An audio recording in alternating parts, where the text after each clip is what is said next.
Yay. I think we're recording. Everything's cool.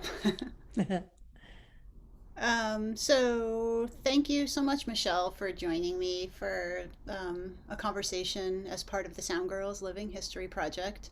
The aim of the project is to kind of do lots of oral histories with important audio industry professionals like you.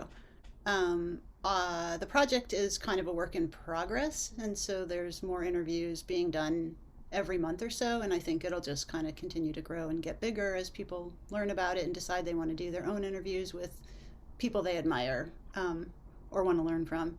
And so, yeah, that's kind of my intro. Thanks so much. And I guess I'll just start off by saying that, or I wanted to tell you that I didn't tell you this yet, is that I really loved the Spin Doctors when I was in high school, and I found out that you were like, you're responsible for making them sound good. And I have this kind of embarrassing story about the Spin Doctors that I'm not going to share unless it comes up. But it was just about like deciding not to drink while all my friends were drinking and like staying behind on a New Year's to watch them on Saturday Night Live and what a great experience it was. But like, so now, like finding out that you were out there making the Spin Doctors and probably lots of other bands that I really like and liked sound good is like exciting for me. So I wanted to thank you for agreeing to the interview and talking about your career. Oh, thanks. Thanks for having me. I'm honored to be here, and that's really cool to know. And I know we're gonna have to get into the story about you staying behind. But yeah, I worked for the Spin Doctors for. I started working for them. They were actually my first tour, and that was in 1992. And I got hired just as the band, like I got hired, and a month later their album blew up. It was in the top, Billboard Top 100, and it was perfect timing. I started with them, and the other thing was too, I had been working for about been working in audio for about three or 4 years before that, and so I did a show. I was replacing basically a friend of mine, John Heidenreich. He was out mixing them, and he was trying to get off the road because he'd been out on the road for a couple of years solid. And he called me up and offered me the gig. So I went out, met the band, and the way it was going to be was like there was 2 weeks where they were in my area. I was going to go meet everybody, jump on the bus, do two weeks worth of shows, and if they liked me, I'd stay. If not, they were going to be back in my area, and I would just get off the bus and go home. So it Wow, was like a trial by 2 week fire. audition period. Yeah. And so I went, and the first day, John mixed the show so I could, get a feel for the band, because I didn't know, I had never heard of them. He called me, and I was like, well, can you send me a cassette so I can learn the music? And never heard the band. I'm like, oh, this is really cool, and so he did the first show, I did the next show, and they were club gigs. But my second show was the band was playing on the Horde Tour, which was this big like hippie band festival in the 90s, like Bella Fleck, Blues Traveler, I can't remember all the bands, but that the same type of jam band. And the Spin Doctors were probably like the third or fourth band on the main stage, which meant that we basically had 20 minutes to roll all of our gear on stage, plug it in, do a quick line check through headphones, and then go. There was no sound checks, no, it was throw and go, and literally trial by fire, because this was in the days of analog gear, so it wasn't digital. Like, you literally had to start from scratch every day building your mix. So now these days you can just plug in your thumb drive and you have a file that you've already tweaked and it's perfected. But back then it was just building it from scratch. So it was great for me because it really taught me how to pull a mix together really fast, because our set time was only about 30 minutes. So I couldn't take 20 minutes getting drum sounds. I had to learn how to do it, within the first song, and get everything sounding good, because other than that, the show's over. So it was a really great learning experience. And it was also cool to be around so many other engineers at the time, because I was kind of just getting started. So I was learning from, watching and listening to them, and they were all much, much older and more experienced than me. I was probably early 20s at that point. But so we did that for the summer. And then like I said, their album just blew up. And after that, we started playing colleges and bigger shows. And we just were touring nonstop. I remember for a year. And then, so I worked for them from 92 to 97, like on and off. There was a couple of years in there that I didn't, but it was just a great ride, to be part of something when it's just, the band's just exploding. I'm just getting started. We're all there together. And it was the crew, everybody was a family, like the band and crew. We were all just this little tight family unit. And it was just such a cool experience to have. Yeah. But yeah, we did Saturday Night Live. We did back when MTV would do MTV Drops the Ball for New Year's Eve. We did Yes. a couple different New Year's Eve shows.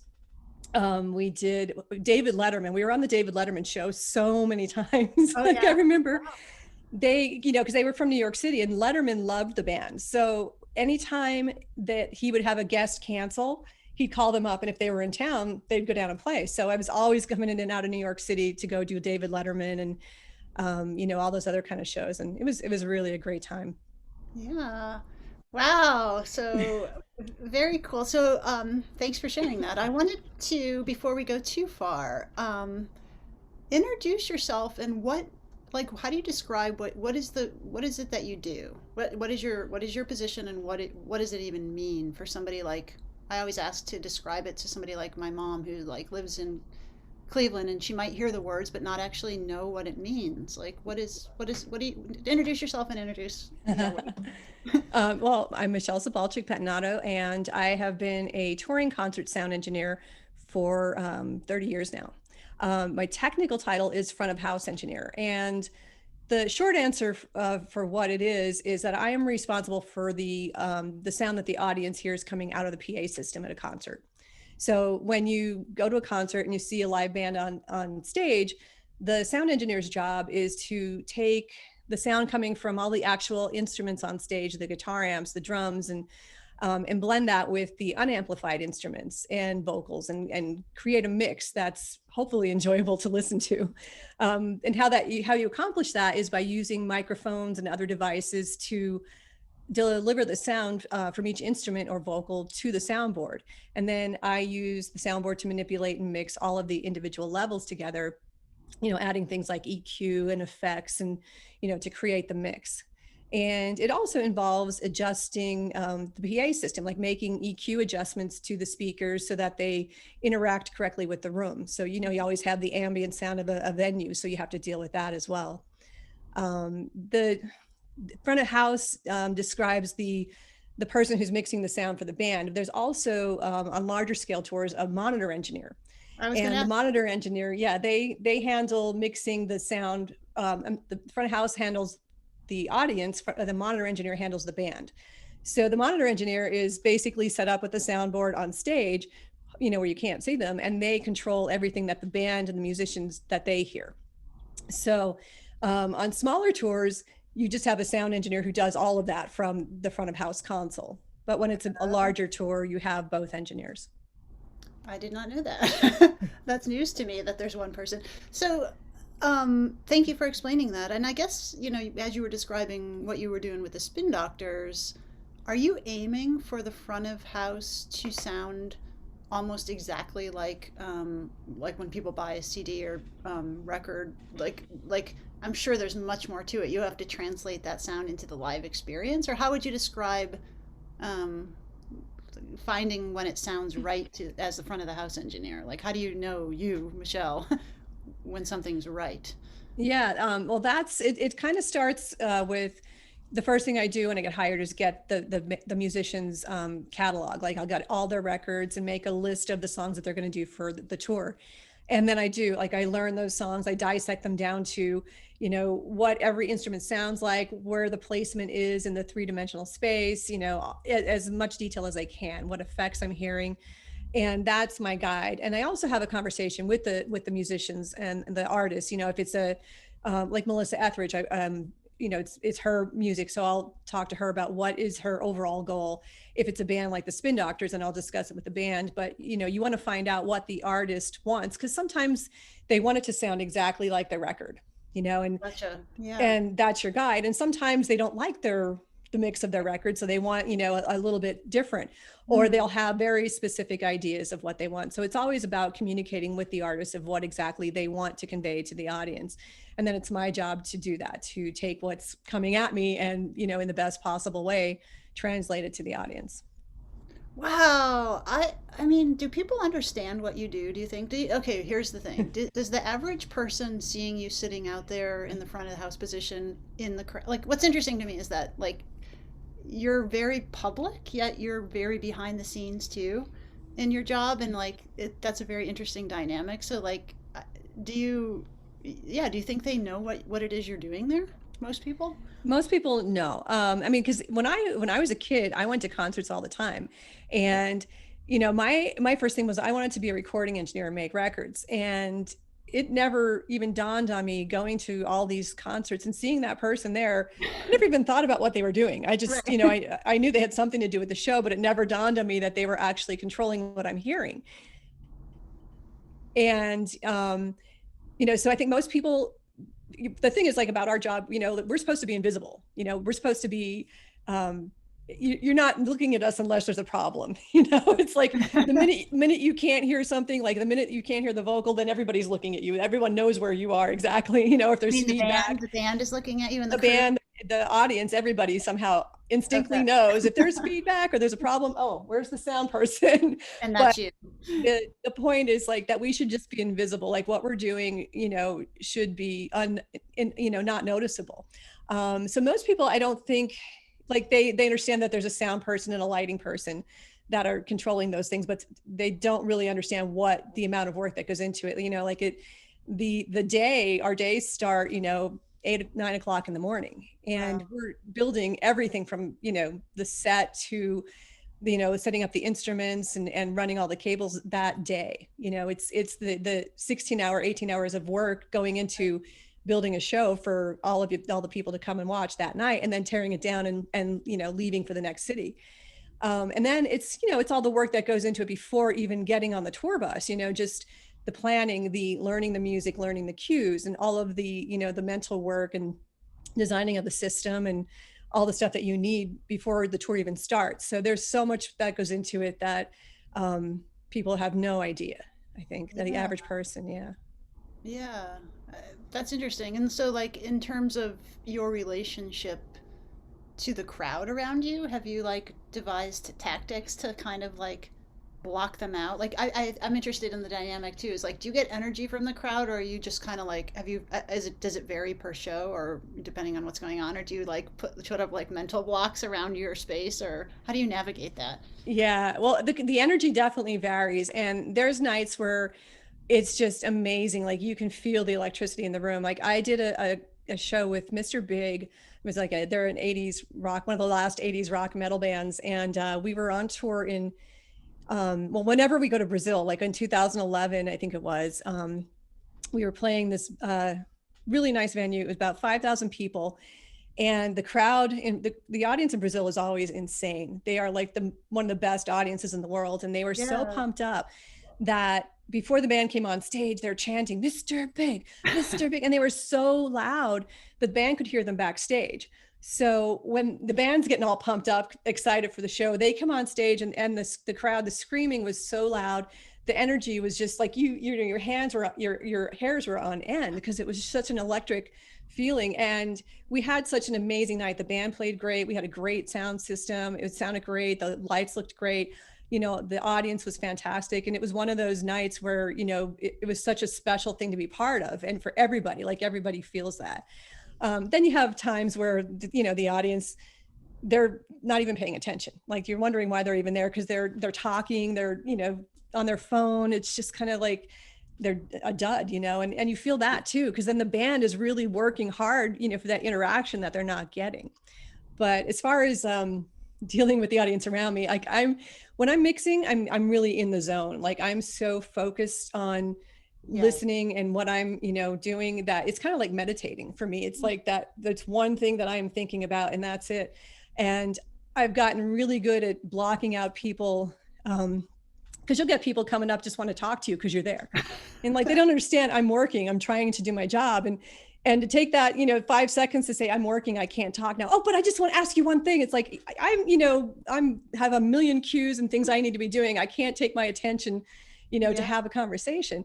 So I've gotten so good at blocking people out that I was doing a show years ago in Salt Lake City, and a friend of mine was in town on a day off, and he came into the gig and he walked right in front of the soundboard and he turned around and he was just staring at me. And I'm looking away. I'm like totally ignoring him. Like, who is this jerk that just will not watch the concert and is just staring at me? Why is he not paying attention to the band? And he stared at me for about 5 minutes, and I just kept, completely averting my gaze so I wouldn't, catch his eye. And I noticed him finally turn back around, and then I looked and I realized it was my friend. So I tapped him on his shoulder. I'm like, he's like, no, you're ignoring me. And I'm like, you know better. You know that when I'm working, I don't talk to people. Yeah, but I just totally get in a zone where I'm focused on what I'm doing, and that's where I'm at. Yeah, it sort of reminds me of like how super athletes talk about getting into their zone. Like it must have some similar qualities, how they just they both are aware of the crowd, but also like in their own track and pretty focused on that track. Yeah. Cool. These are great stories. I wondered if before we go any further, I did want to ask you a little bit about just like where were you born, and like where, I guess, first, where are you from? Where were you born? Where do you do you still consider that home? Well, I was born and I grew up in a tiny little town called Ashland, Pennsylvania, in the middle of nowhere and about as far away from the music business as you could get. It was just a tiny little coal town, like population of about 4,000 people. And I currently live in Scranton, which is about an hour and a half north of Ashland, but a big city compared to where I grew up. But I actually moved around a lot. I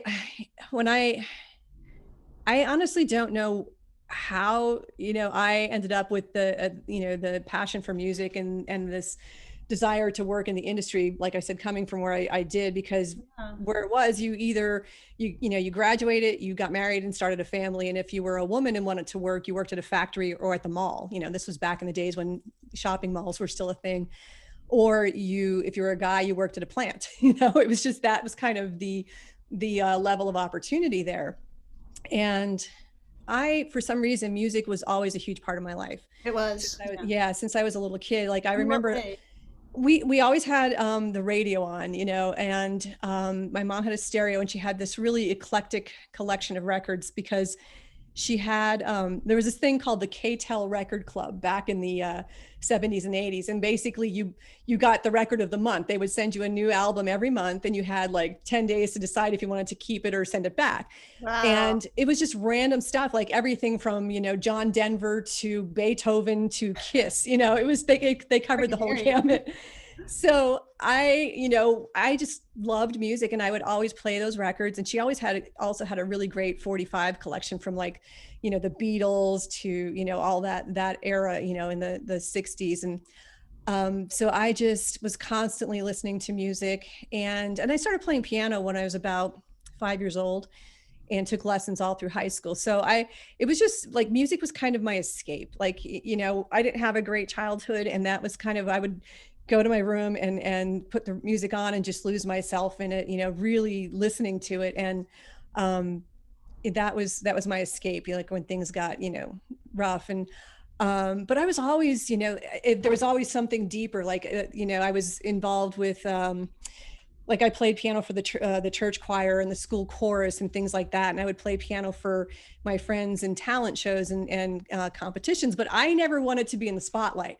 Interesting. Like I hated attention. Like I hated people noticing me. So even when I would play, like, I'm like, okay, for the chorus, everyone's looking at the chorus. No one's looking at me. So I'm okay. But I always played piano and loved music. And then I also had a really big interest in science. Like I would always take things apart to try and figure out how they worked. And when I was a little kid, I remember my dad had a little 1/4-inch reel-to-reel that he had from the military, and it was broken. And I think I was about 10 years old, and I was taking it apart, tinkering with it, trying to fix it. And then same thing, like I remember when I was a teenager, I took my old record player from when I was a kid and took it apart and try and make it play backwards so I could listen to all the backwards messages on my Led Zeppelin records. But Did stuff it like work? that. No, it didn't work. But You yeah, always I had just, your hands on stuff, and yeah. Yeah, it was always just fascinated by, well, how does this work? And, you know, and then I remember like I got my first cassette recorder and I recorded everything. Like I would just have it with me everywhere recording, you know, instead of writing letters, I would record tapes and send them to my friends and record TV shows that I liked. And then I had my first stereo. It actually had a little crystal microphone and it had a microphone plug in it. So I was kind of doing multi-track recording before I even knew what it was. I would have my friends come over and I would play a record and record them singing with the record playing into a cassette. And then I'd play the cassette and I would sing on top of it, you know, and would do all these little, you know, performances like that, you know, with recording us and overdubbing, I guess, you know, before I even had an idea what that was. But it kind of, it evolved into when I was probably a junior in high school. And it was that time of what are you going to do with your life? You know, what are you going to be when you grow up? And it was kind of like a light bulb went off. I think I remember just being fascinated by listening to great records and, you know, laying in bed with my headphones on and hearing all this stuff happening and just wondering how did they do that? Like, how did they get those vocals and, you know, layers and layers and layers of vocals of 4 people to sound like 200 and things like that. And I also used to read every album I have, I would read the liner notes, you know, the band, all the musicians, the songwriters. And I always saw this thing, every record had a recording engineer on it. And I didn't know what that was, but I knew they must be important because every single record has one. So that's when I started thinking, well, okay, well, let me see what this is, you know? And I actually did, I think in my senior year, I had to do an oral report for my music class. And it was on, they said it could be on anything related to music. So I picked recording engineering and I had no idea what it was, but I researched it and I looked at, you know, all these books and read up on it and did a report on recording engineering. And I was kind of like, you know what? This is what I want to do. Like, this is a way I can be creatively involved in making great music, but I don't have to be a performer, you know, because I knew I didn't have the skills or the chops to be a professional musician. And I really didn't want to be a performer, but this was still a way for me to be involved. And that's when I decided, okay, I'm going to be a recording engineer. And of course, growing up where I did, everybody was, you know, everyone told me, well, you can't do that. You know, you have to get a real job. That's not a real job. You know, you can't make a living doing that. Or they thought it meant I wanted to be a DJ. And I'm like, no, I don't want to spin records. I want to make records, you know, and well, no one does. How you can't do that. So I was kind of on my own, you know, figuring it out. Like I had no support from my family. I mean, you know, my mom thought, you know, because I was really smart, and she's like, you need to go to school and be a doctor or you know, a lawyer or something. And you know, so she thought I was throwing my life away to the music business. And my, you know, school guidance counselors, and you know, they were just like, you have to get a real job. This isn't a real career. My music teacher was like, why don't you go into music therapy? I'm like, that's not like, so no one really got it. And I went to college for a year. Did that fuel you? Like, sorry, I want to interrupt you for 1 second. That's interesting. Did that, like, all the sort of like non encourage, like opposite of encouragement, kind of like discouragement? Yeah. Did it just Yeah. put you into overdrive? It did. Like, I think I knew, like, I was very headstrong, you know, I was just, this is something that is so deep within me of like, I know I have to do this, you know, and I'm going to figure out how, some way or another, whether or not you think I can, I'm going to show you that I can.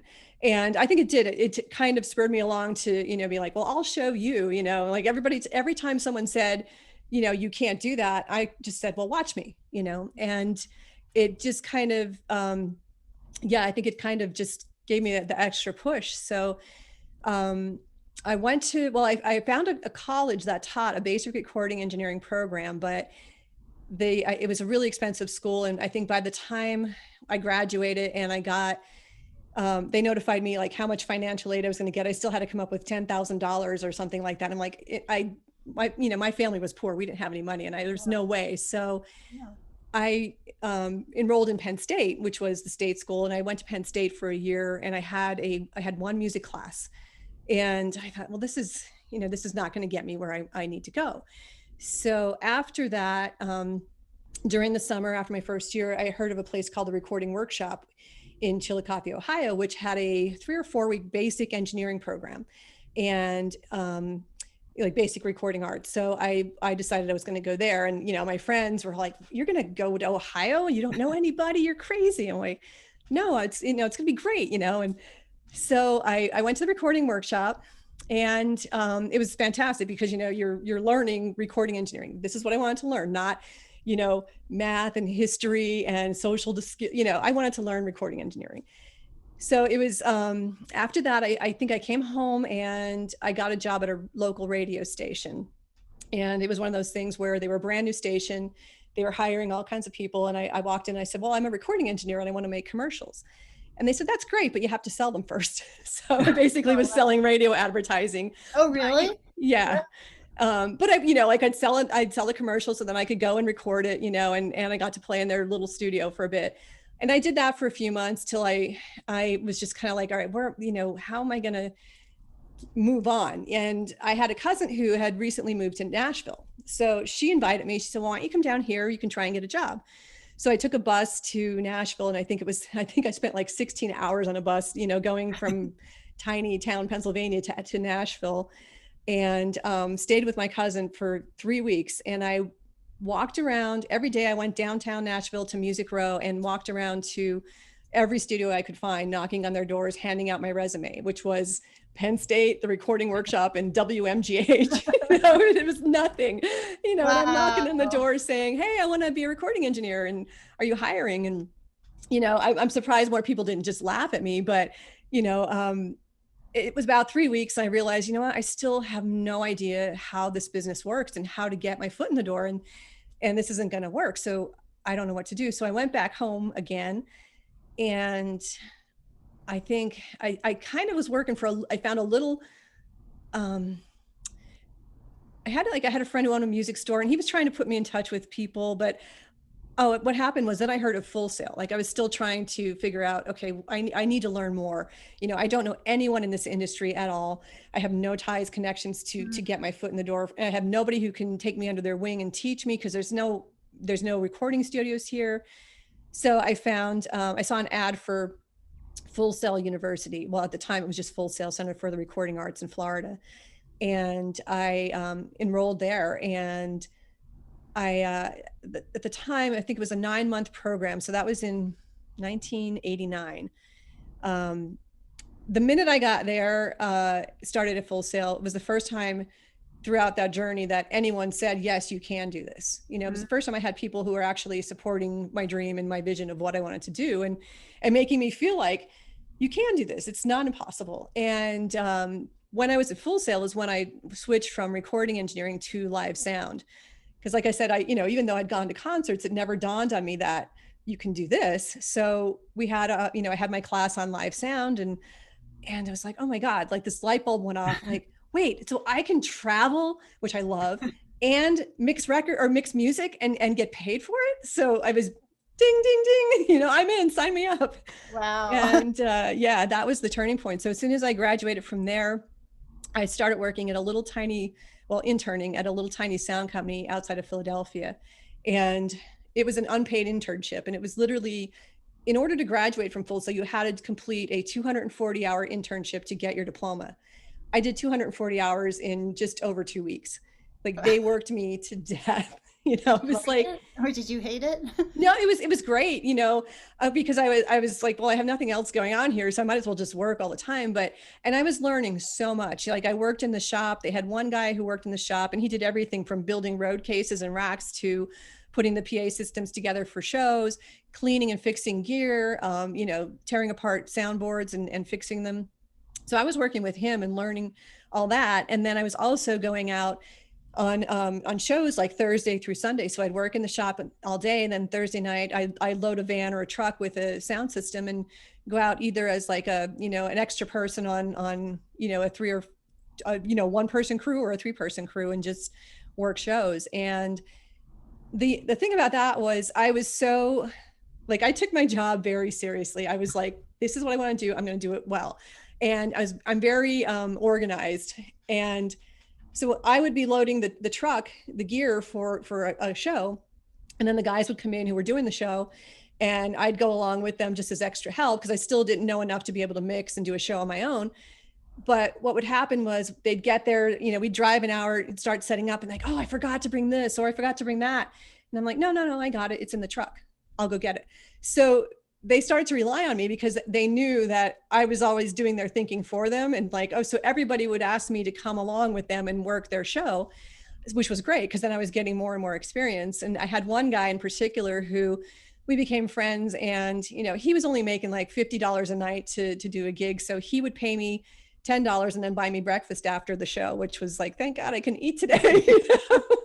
But yeah, I did that for about 6 months or so. And I couldn't afford it because I was not getting paid. I was living in Philadelphia, renting a room. And, you know, it's just like, I was at the point where like, I now my school loan is, you know, I have to pay off my school loan. I'm deeply in debt and I am not making any money. So I left there. I started working for a local band, and my roommate from school, Florida, she had been bugging me to move back to Florida. She's like, look, I've got a gig at a nightclub. I can get you a job here. So I did. I went back to Florida and I was working 3 jobs. I had a nightclub in Kissimmee, Florida. It was called Little Darlings at the time. And it was a 50s and 60s rock club where all the bands like the Drifters and the Platters and the Tokens would come through and play. And it was really cool because it was the original, some of them were original members. Some of it was like, you know, the people who are now in the band, but you know, it was just great music. Yeah. And the house bands were fantastic. So I was working with really good musicians. I was also working at a place called Church Street Station in downtown Orlando, which was like a big entertainment complex. And they had a Dixieland jazz band nightclub. They had a 50s and 60s nightclub and a country western saloon. And then they would have all kinds of street parties and, you know, like Oktoberfest and like a, you know, steel drum bands and things like that. And they also had nightclubs and conventions. So I basically worked in the AV department where 9 times out of 10, it was just fixing and repairing gear, or someone would call and say, hey, our speakers aren't working, come up here and fix this. But I also started mixing in the Dixieland club. I would mix, like I was the C engineer. So if the A and B guys were not, you know, able to come in, I would mix. And then also in the Orchid Garden, which was the rock club, which I think I was the B engineer. So I was starting to get more and more mixing experience. And I was also working as a stagehand. I was working for a little local sound company down there. I just basically took every single job I could get in audio, you know, anything remotely involved in live sound and music. I was doing it, and I was just working nonstop. And Would you describe that part of your life as like, was that like, were you like psyched all the time, or were you exhausted all the time? Was it everything, or was it kind of like, it sounds like you're the type of person who knew what you wanted and you went out and sort of did it and you were going to do it no matter what, but like, was it stressful, like looking back now, reflecting on it? You know, I think when you're young, because I was, you know, 21 years old, maybe at the time, 22, you have that energy. You have the energy to get you through the day. So like exhausting, I mean, yeah, tired, but now, like, would I be able to live like that now? No. But I was definitely driven. And I mean, and at the same time, like I was living on my friend's couch. Like I didn't even we were sharing an apartment, and I was sleeping on her couch for a year because it was just like, well, I don't have the money to get my own place. And, you know, she couldn't afford a 2-bedroom. So that's what it was. But I knew I was learning from every job. You know, I might not be on tour yet, but I'm still learning things that are going to help me in the future. So I knew that. I was smart enough to realize, like, even if I'm not learning about audio, I'm learning how to work with people and how to be part of a crew and a team. And, you know, it was just kind of like, there was that always kind of that, how do I get my foot on tour? How do I get a tour? How do I get a tour? And at the same time, I was sending out resumes, like probably, you know, about 10 or 20 a week to every sound company. Cause there used to be, they used to have this directory called, I think it was Polestar used to have directories that they put out, you know, and it would be like, you know, one that had all of the sound companies in the country listed. One would have all the trucking companies, one would have all the lighting companies. So I had a Polestar sound company directory and would just go down the page and go to Kinko's every week and print out a bunch of resumes and mail them to every company I could find. And then, you know, spend days trying to call and get a job. And, you know, I did that for months, and everybody just saying, no, we're not hiring. We don't need anybody. So when you do that, is that like, was that like you would apply for the company who then links you up with the band that's touring. Yeah. Is that the idea? Okay. Well, it's more so, and because I still didn't even realize how it worked at the Okay. time. Um, Basically, the bands generally hire their own crew, and then on a bigger tour, when they're carrying a sound system, the sound company will also provide a tech, to take care of all that. Now, sometimes they'll call the sound company and say, "We also need someone to mix." So, some people get hired to mix that way. A lot of times, though, it's just you're providing the equipment and someone to do all the, patch it, set it up right. Gotcha. And so yeah, it was just like, just hire me. And some people were like, well, we don't have any road positions, we just need people to work in the shop. And I was like, I'm happy to do that, as long as I know at some time I'll be able to go on tour. Yeah. But it was just, it was like beating, down doors and no one letting me in, and Why do you think that is? Like, was it a nature of like where the industry was at the time, or was it just like it's really freaking hard to get those kind of jobs right out of the gate? I think it is, it's this hard industry for anyone to break into, no matter, what you are, who you are. And there probably was some sort of, a little bit of, why does a girl want to do this? It's a hard job. I mean, it's a hard lifestyle. You're getting dirty and sweaty and you're lugging heavy equipment around. It's not a fun, girly thing to do. So, it's a lot of times, I think my biggest challenge back then was, even when I started touring, was for people to take me seriously, that immediately they'd see me walking in and think, oh, it's the band's girlfriend or wife or a groupie, because if women were at shows backstage, that's what they were at that point. There was so few women doing this that, if anybody saw you, you're automatically a groupie or a girlfriend. So my biggest challenge, even when I was working in the nightclubs, from the little sound company in Pennsylvania, I'd go out with the guy, we'd go out and set up all of the gear, we'd sound check the band, and this was before doors opened. And then we'd go and have dinner and come back, and the bouncers would try to charge me a cover charge, thinking I was his girlfriend. I'm like, no, dude, I'm working. No, dude, your girlfriend's got to pay the cover. And we're like, I'm working. No, you're not. Like, no one would believe me. I was actually there to work and not just the sound guy's girlfriend or the band's girlfriend. And so that was more of the challenge, I think, than, I don't know if it was downright actual sexism, like, no, we're not hiring women, that more so than it was like, it's just hard to get your foot in the door. But yeah, like I did that for months, and I was living in Florida for like a year again at that point, and I just hated Florida. Yeah. I missed the Northeast, I missed the mountains and the seasons, and I was kind of like, I've got to go back to Pennsylvania. Like, I just, I don't know, I can't stay here any longer. So I came back to Pennsylvania and started mixing a local band. And they thought I was the greatest thing. Like, the guys were, they were like firefighters and stuff. And they were like on their, days off, and they worked for the government or whatever, just like had normal jobs, but they would have this band for fun. And when they hired me, they were only making, I think there was like 5 or 6 people in the band, and they were only making like $100 a night, but they were paying me $70 a show. And I was like, this is awesome. Because the first show I did with them, I remember we walked into this club, and it was like a little local, it wasn't a club, it was a bar. And the PA system was such a mess. Like, it just wasn't even working right. And I knew how to fix it. So I spent the first half hour rewiring everything and fixing it. And they had played there a whole bunch of times before with it, not working properly. So they saw me, they were like, oh my God, like, you know how to do all that? And I'm like, yeah. And they're like, okay. So they paid me $70 every show to mix them, which was great. But yeah, I was still like, trying to figure out like, what's my next step? And, it's crazy how the universe works, because I probably was back in Pennsylvania for about 6 or 7 months. And occasionally, like, I would get called to come, fly down to Florida and work a festival or work this show or something. So I would do that. But my roommate kept, trying to bug me to move back. She's like, you just come back to Florida. There's plenty of work here. And I'm like, yeah, but it's not what I want to be doing. And so I'd finally given up. I'm like, all right, I'm going to have to go back to Florida, because I just can't find enough work in Pennsylvania. And I bought a ticket for Amtrak has this thing called the auto train, where you drive your car on the train and it takes you in your car, and it ran between Washington, D.C. and northern Florida. So I bought a ticket so I could, take that to go back. And I was just so like, oh my God, I don't want to move back to Florida. I just need another job. The day that I was supposed to go, Amtrak went on strike. And that afternoon, my friend called me and offered me the job with the Spin Doctors. So had I gotten on that train, I would have missed that opportunity. It was just like the universe intervened Such and a, said, yeah. you know, Wow. Right place, right time, right skill. exactly.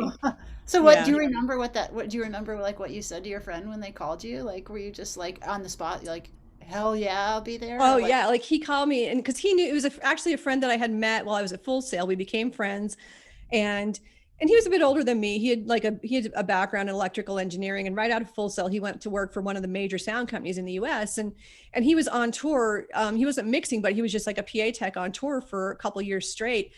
But he knew how badly I wanted to get on tour. Like he knew that was what I wanted to do, and he knew how I worked. Like he knew I was hardworking, that I knew what I was doing, and I was serious about it. So he called me up and he was just like, I still remember the conversation. It was like, yeah, I'm mixing this band. And I kind of, he knew their booking agent, and that he'd finished his tour with the company. I think he was out on Billy Joel, a Billy Joel tour, and it had just finished. And the Spin Doctors agent said to him, look, I need you to go out and mix this band I've got, because they're starting to get, some attention. So he did it, and he's like, I've been out here a month, and he's like, I need some time off. Like I want to get back and just work in the shop. And so he said, I know, we're coming through your area, and I figured I'd see what you're doing and if you want the job. And I'm like, yes, definitely. So yeah, and that's where it was like, all right, well, Tuesday we're going to be in, Allentown, and show up and meet everybody, and we'll see how it goes. And yeah. rest is history. Yeah. Is that like from people who you know and colleagues in the industry and stuff? Like, is that an uncommon story, like the what you just described to me, like your trajectory from where you started to where you kind of like got plugged in with this band that was getting big, or is that like uncommon, or is it just like, do you have a sense for is each person's story kind of different, but generally like, is that? Yeah, I think everybody's story is unique, but the common themes are you have to have the skills. You need to know the job, and being putting yourself out there, making connections and networking, and letting people know, hey, this is where I want to be, and this is what I want to be doing. And then when an opportunity comes, you have to take it. Yeah. You can't just say, oh, yeah, because it's gone, and you don't know if there'll be another one.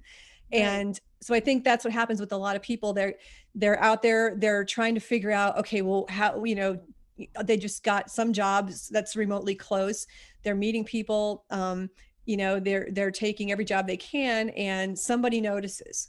Somebody, you might be working at a club, and a band comes through, and they just fired their sound engineer, and you're mixing them that night, and you do a great job, and they're like, hey man, you did a great job. And like, well, I've been wanting to get on tour, so if you guys ever need anybody, like, pack your bags. And if you say, well, I can't leave tonight, you lost that. It's not like the next band's going to come in and offer you the job. So you have to be willing to take those opportunities when they come.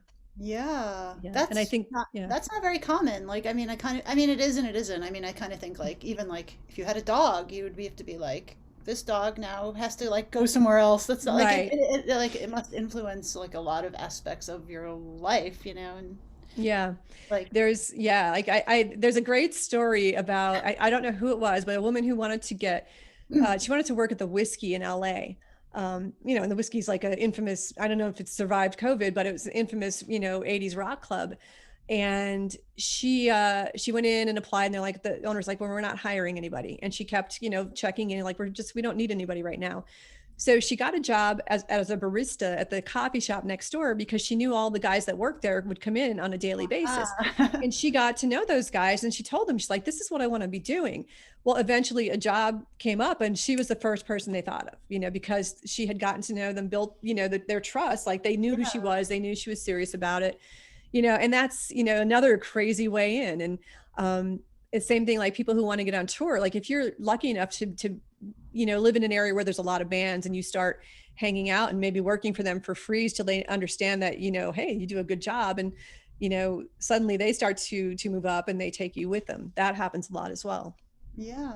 Yeah. Awesome. Thanks for sharing those stories. It's so cool Sure. to hear like how you got from where I was like, how does a person in a coal mining town, little bitty town, who like has this internal drive and passion to like, I mean, I think yeah, I mean, I don't think in high school I would have been able to identify so clearly like what I wanted to do. So it's neat to hear like how you like like activated those passions and did it kind of yourself. Like you did all the heavy lifting on your own. It's pretty, which probably made you, made you successful in what you do. Yeah, I But think it's like the key is just perseverance. Like you just can't give up, like I've met, years ago, like I remember meeting a couple women, they were working at clubs where I was coming through with the band, and they were like, how did you get on tour? I want to go on tour, but no one will hire me. And I'm like, well, that's kind of BS, because if no yeah, one will hire you because you're a woman, how did I get a job? Because yeah, I'm a woman, so it's yeah, kind of like people will, apply into, one or two places and get turned down, and then they quit. They just assume that's the way it is. And right, you can't do that. You have to keep going. Like you're going to hear, no, we're not hiring, or we don't want you, a lot before you right. find that one person that says yes, and so, yeah, it's the people who persevere are the ones who actually make it. Yeah. This is kind of jumping around a little, but I did want to ask you this is like I like the thread of travel in your storylines. It's like the Amtrak train and then like, being on the road. And I have this sort of as an outsider, like I'm not in the live music industry at all, but I'm a fan of it. But I have this naive idea that like sound people like to travel as much as they like sound. So I was just wondering if you could talk about the travel part of your profession and how I talked to a recording engineer who was like, I don't remember anything about those places I was in, and maybe I had a day off, but I was too tired, or oh, my bag got misplaced, and I had to like take a cab to the mall to get like new Yeah. clothes or something. And I was just wondering about like, yeah, what's it like being on the road a lot? Do you like it? It must be both amazing and kind of frustrating. It must be like a lot of things at the same time. I Hmm. was just wondering what your relationship to it is. Yeah, I mean, it's a love-hate relationship. Like I love traveling. Like growing up, again, I always wanted to just travel the world and see, everywhere. And now there's places that I've been that I never even imagined I would have gone, and there's places that I'll never ever go back to. Um, you know, but it depends on the tour, like my first couple tours, even just traveling around the US, every day off, I'd get out and see the city. Like, oh my God, I'm in Chicago. I have to go and do everything there is to do in Chicago. And then the next day, I'm in Toledo, Ohio. I have to do everything there's in Toledo, Ohio. Oh man, what'd you But find in Toledo? I'd be hard. yeah, I can't remember. That's, What are some of the places you never imagined you'd be? You said just um, Djibouti, Africa. wow. Who were you there with? I did that with Collective Soul in 2002. We did a tour of U.S. Military bases in the Middle East and Europe, and for the back when they were fighting the war with Iraq, and Mm, after 9/11, and that was an amazing experience, because we were we went to Djibouti, we went to Bahrain, we went to Kuwait. The band actually did a fly-in to the troops in Baghdad and had breakfast with them. And but those shows, you don't really think, you're like, yeah, I'm not saving the world, I'm not saving people's lives, I'm just putting on a music show. But the response from the troops is like, it gave you chills. Like we'd have kids coming up to us after the show, like, thank you, they crying, like military guys crying, like, thank you so much for doing this. You have no idea how much this means to us to have a little taste of home. And and Djibouti was tough, because that was in the height of the war, and that was kind of like, if you're there, you're going to the front lines. And I remember mixing that show and just getting like, choking up, thinking like, oh my God, like the majority of these kids are like, 17, 18, 19, 20 years old. They're going to die. They're not going to make it home. They're not going to ever see home again. They're going from here to Iraq, and that's it, and it's, for them to just be so grateful. It was really cool. that sounds really meaningful, and it's like and like the thought like you kind of do that in your career all the time, but maybe just it's not as overt like as it was when you were there. It's like do like Right. provide that uplift for people. Like the live music experience does have that purpose for Yeah. people all the time, but it's not so clear. So yeah. Yeah. Wow, that sounds like an amazing experience. What about like, it's easy for somebody who isn't on the road all the time working, like to glamorize it, and I can only imagine like all the things that could like go wrong with shows or because all human beings cluster together closely and stuff like that. Like all the Right. personalities have to click. And what what is like what's the thing about you, your personality or drive, what or vision for who you are? Like what keeps you going back to it? Like what's the thing that despite any challenges that pop up makes you want to just like show back up for the tour? Yeah, I mean, well, they're definitely, I know people think it's a glamorous life, you're traveling around the world with, rock stars and musicians, but it's like, and it's funny because I'll meet people and they're like, so do you get to actually talk to them? Like, and like, yeah. And they're like, oh my, that must be so cool. And my response is always, especially when I, earlier tours, when the band and crew, we were all on the same bus, like, imagine going to work and then at the end of the workday, your boss comes home with you. Like, even if you like your boss, do you want your boss to live with you? So, but they, everybody thinks it's a big party, and it's like, they don't realize you're working 16 to 18-hour days and in really difficult conditions a lot of the time. I did a tour in South America where for 3 weeks, we didn't get more than 3 or 4 hours of sleep a night, if that, because we had to fly everywhere, so we'd fly into a city, it'd be, load all the gear into vans, then spend an hour in a van driving to the hotel, check in, have dinner, go to sleep, wake up in the morning, load all the gear out of the hotel into a truck, go to the venue, set up, do the show. The shows were always late. So, like they'd start really late at night. You'd get back to the hotel at 2 a.m. and have time to take a shower and be in the lobby at 4 a.m. so that you can make it back to the airport for to be there by 6, because we had to check in our 30 pieces of equipment, which took 2 or 3 hours. And then get on a plane, fly to the next city, drop the band at the hotel, go right to a gig, do that for 3 weeks solid. And, you're exhausted and there was a point where we were in somewhere like in Chile, I think, and I don't remember where we're supposed to go to, but a volcano erupted. And we get to the airport at 6 a.m. and you see every flight is canceled except for ours was delayed. We're like, what the heck's going on? And someone said this volcano erupted and the planes can't fly through that ash because it'll kill the engines. So like, why is our flight not canceled? So we checked in and they told us to go to the gate because they didn't know when it was going to be able to leave. So when we got up to where the gates are, there was this middle section and there were gates this way or this way. And once you went through security, it was kind of like, well, we're not going to go till we didn't know which gate it was. We just had to keep watching. And everyone was so exhausted. I have a picture of us all sleeping on the floor in the airport. Everyone just, curled up on the floor because we hadn't slept in weeks. And it was just like, well, I'm going to sleep until the flight, So yeah, the glamorous life. Yeah, but, not quite. yeah. But what keeps me coming back to it is Yeah.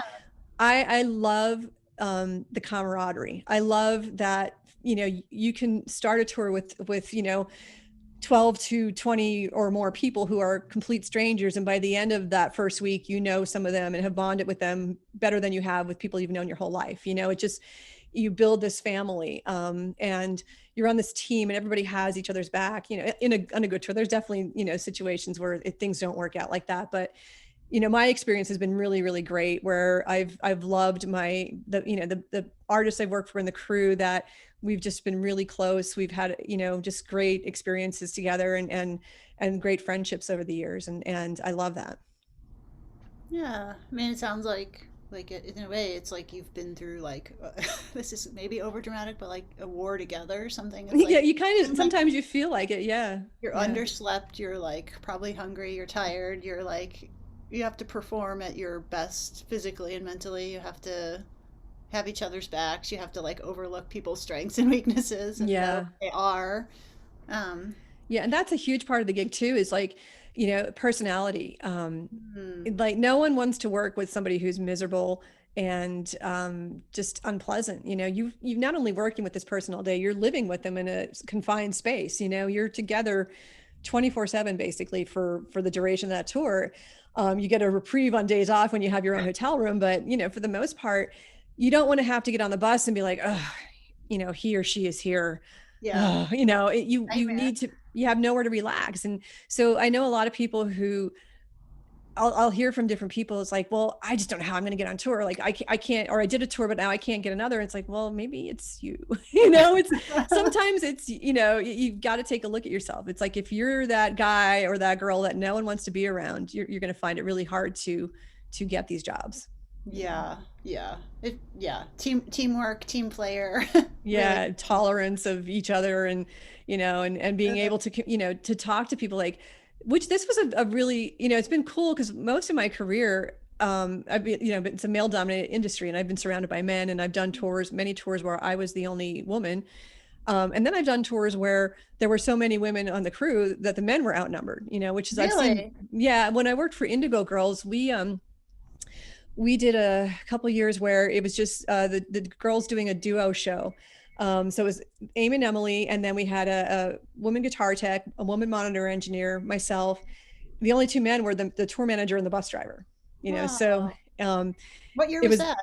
that was probably around early 2000, something, 2002, maybe 3, somewhere in there. But yeah, because they would change a lot. Sometimes they'd go out just as a duo, sometimes they'd have a band, sometimes they just have like a keyboard player or fiddle player or something, but they were always evolving into, okay, this tour is going to be like this. So there was a couple tours where it was just like 5, 6 of us, and and it was funny because we call Matt, like the tour manager, he'd call him the honorary woman, because he was the only man, and but working with men, I learned a lot too in the differences of the way men and women handle things. And one thing is, like, I think women tend to, if we get mad at somebody or somebody rubs us the wrong way for something, we tend to hold that inside because we don't want to be confrontational.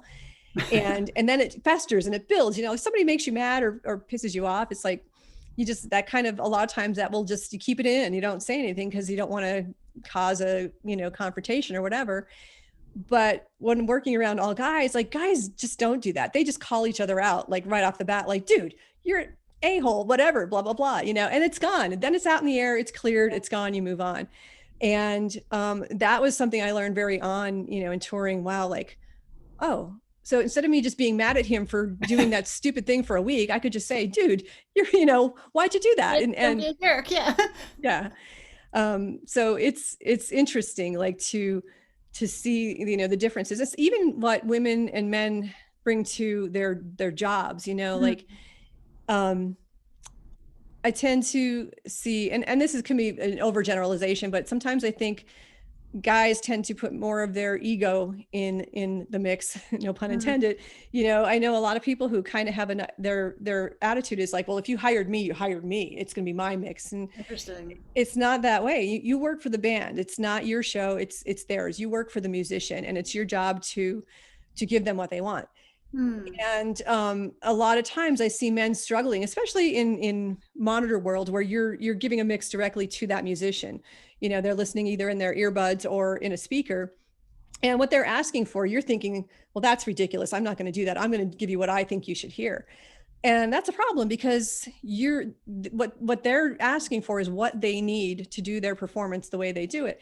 And it may not be what you're in different headspace. It's you've got to be able to put your ego aside. And just because you think it sounds terrible, if that's what they need, there's a reason for it. And if that's what they want and they're happy with it, you let it go. Where women tend to be more of the, I wouldn't say agreeable, but I think a lot of women that I've worked with tend to be able to get into that headspace a little bit more of like, okay, you're asking for this. Is there an issue? Is there a problem? Like, are you happy? And like, oh, you're happy? Great. Okay. I think it sounds terrible, but that's what you want. Cool. They're able to separate it from their ego a little bit better. That's interesting. Yeah, I wouldn't have ever thought of that as somebody who doesn't do your job, like how that would be involved. Well, this is a question around like talking about, you're about 3 decades into your career now, basically. Yeah, I mean, I started touring in 92 was my first tour. So it's like, this is my 29th year, 30, but I've been working in live sound since the 80s. Yeah. Okay, so I've been listening to a lot of different interviews, I guess more of women in audio, but I don't think it's necessarily related to women or men, but just I've heard people say that I don't ever feel like I've made it. Like they say that. I don't want to say I've made it. And I was thinking about it, and I was thinking maybe it's because they just think that there's always something to learn, like in the profession that's constantly evolving, like technologically or otherwise, pandemic a pandemic hits. something unexpected happens. I was just wondering how you personally feel about that sentiment. Like, what would you say if somebody said, so could you say you've made it, Michelle? Did you make it? How would you Yeah, respond? yeah, that's always a tough question because, like, do you mean like, do you feel like you're successful, or do you feel like you now have accomplished everything you want to accomplish and know everything? Or because I think it's a tricky thing. It's like, well, if you say, yeah, I made it, some people could look at that like, oh, well, you know everything there is to know about your job, and I will never feel like that. Like, there is always definitely something more I can learn. And And you probably wouldn't want to feel that way because then it's not as exciting, right? yeah, yeah, like the shiny penny's now dull. It's like when you feel like, okay, I've done everything, now what? Where I feel like I've been very successful in the fact that the reason I got into this was because of my love of music. And I've been fortunate enough to mix, a huge variety of incredible musicians and two of my favorite artists on top of that, which, was kind of like a dream. Which is Um, you. well, Styx, for one, back in when I was in high school, they were my favorite band growing up, and being able to mix Styx, which was funny because that's a funny story. Back when I was mixing Gwen Stefani on her first two solo tours, our keyboard tech, he and I would talk about, like, our love of classic rock, and my favorite band was always Styx and his was Journey. And I think it was about 4 5 months after the tour ended, he said, "You're never going to believe who I'm working for." And because at the time I was telling everybody, I'm like, God, I just want to mix Styx. And people would laugh at me because at that time Styx was doing little tiny state fairs. They were kind of at their little in between, just doing casinos and state fairs and small gigs. And they were a has-been band. And I would even call, like, the sound company, like, that I worked with, that was my, my vendor. I'd say, listen, if you guys ever get that account, I would love to mix them. And they're like, oh my God, you're way too advanced for that. I'm like, no, I love this band. So Jeff calls me up. He says, I just got hired by Styx. I'm like, you're kidding me. And he goes, I'll get you out here sooner or later. And, they had this longtime engineer who'd been with them. He did all their records. He'd been with them since the 90s as their live sound engineer. And unfortunately, it's kind of a sad story, but he ended up getting sick a few years later. He had pancreatic cancer, and he needed someone to replace him while he was getting treatment. So they called me up and they offered me the job. So I went in and I filled in for him for a couple months. And then a couple years later, he finally had to retire because it had advanced, and unfortunately he lost his battle. But I took over the job for him for a few years, and that was an incredible experience because not only was I mixing, like, there's a point where I'm mixing, Come Sail Away, and I'm like, is this for real? Like, am I really, like, oh my God, like, pinch me, like, you're trying to stay focused and not be like, this is a dream come true, and geek out. But such an amazing band, and such great players. And Gary, the engineer that I had replaced, when I took over, we spent 3 days together on the tours because they were out with Def Leppard at the time, and he wanted to, like, make the transition as smooth as possible because it's a really technical and difficult show to mix. There's a lot going on, and you have 4 singers, three different lead singers, and they're all singing. There's all 4-part harmonies in every song that change. They're not the same. They adjust the levels between them for every song. You have 2 lead guitar players, a lead keyboard player, a lead drummer. The only person who's not playing lead is the bass player. But wow, there's just so much happening in that music that you're just constantly mixing and have to really be focused. So Gary, basically the first day, he mixed, and I watched the show and made a bunch of notes on all the different cues. And the second day, and it was interesting because I don't often get to work with engineers of the same or higher caliber, like, I'm usually mixing the headliner, and then there's some, kid mixing the opening act. And so it's kind of hard to learn from someone who, I love having that environment when you have somebody who is equal or higher caliber, who you can, how did you do that? That's really great. Oh, I need to figure that out. You just kind of learn from each other. And Gary, he was an incredible mixer, but he had a different approach, which I remember just looking at, like, what he was doing and being like, wow, I never would have thought about doing it like that, and that's a much easier way to do it. And, I just learned so much in those 3 days of working side by side with him, and him, showing me what he was doing, that I realized, had it been probably 10, 15 years earlier, I would have had too much of a chip on my shoulder to to absorb that. I would have been like, I can do this. I don't need you telling me what to do, but because I, was kind of like, I'm confident in my abilities. I know what I'm doing. And he's not telling me what to do because he thinks he knows more. He's telling me because this is how the show should sound. And if anybody knows it better than him, there is no one who knows it better than him, because he's mixed every one of their records. He's mixed their shows for, since the 90s. This is the guy I listen to, regardless of what I want. He has their ultimate trust. The band knows what they want. So I'm going to listen to him. And it was just such a great experience. Yeah. That's really cool. Yeah, to have a chance to hang out with somebody who is like your colleague and almost like a mentor slash colleague Yeah. to you on your level. Yeah. You made me think of something when you were talking about mixing Styx. So like, I wanted to ask you about that, like in the weeds on the music part, but like, what is your relationship to the music you mix? Because it sounds like when you mix Styx, you got into the music moment, but I assume there's some portion of doing your work that makes you have to like not hear the music. It's really fascinating to me, and I'm sure there's like a graduate school class on this I should take or something. But it's like, what's your relationship to the music? Does it vary per band? And if it Styx and you're into that one song, you're totally like managing both parts of your body soul experience. And I don't know, do you understand what I'm asking? It's kind of I do. Okay. It's tough because the way I listen to a song now is completely different before I got into this business. Because I literally listen to, when I'm mixing, I'm focused on, okay, I get my mix happening, then I'm like, do my drums sound good? And I'm focusing on each individual drum to make sure that they're good. Then I listen to the bass, and I listen to, everything individually. And then when I'm happy with everything, I kind of tend to focus on the vocals and making sure that they're always clear and legible, because that's what the audience wants to hear. They want to hear the words. And if they can't hear the vocals, that's the first thing you're going to hear is, we can't hear the vocals, they're going to yell at you. So I tend to, or if there's something during the mix that's annoying me, I'll zone in on that, and I'll find myself like, say the snare drum has a bad ring in it, and I'm like, oh, this is really annoying me, and I'm focused on trying to EQ that out and make it sound better, where no one else is noticing it. I'm just totally pinpointing that.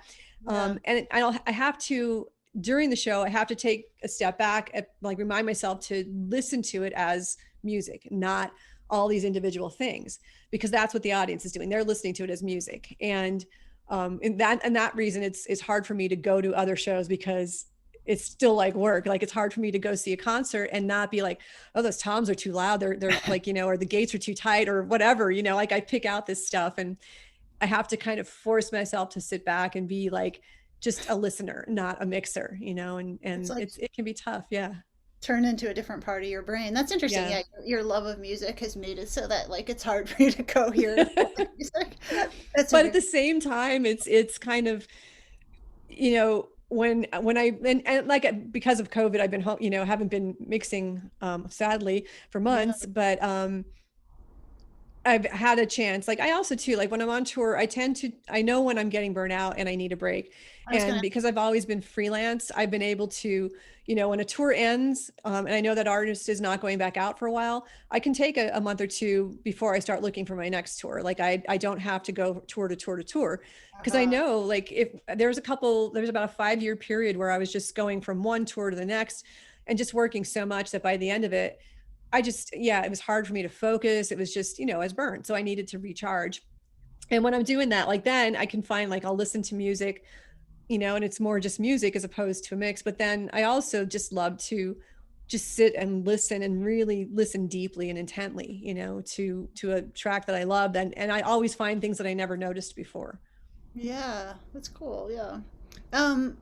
We're jumping around a little, and I realized I did want to ask you, even though it's a little bit out of order, is like, who are some of the artists you've mixed, so we know. Okay, so I started with. Go ahead. I started with the Spin Doctors, and then I mixed Joan Osborne. I also did Indigo Girls for about 7 years.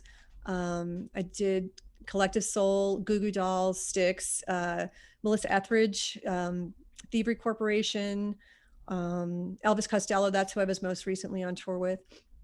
Mr. Big. You did? In Boston, yeah. Nice. Who else? Let's see. Kesha, Jewel, Adam Christina Lambert, Aguilera. Christina. I did a couple months with Christina. Yep. Um, God, it all kind of runs together. Does I'm it? sure I'm Yeah. forgetting people. Fastball. They had a hit like The Way back in the 90s. General Public. Trying to think of Janet Jackson. Oh wow. Um, and I'm sure there's probably a few more in there somewhere.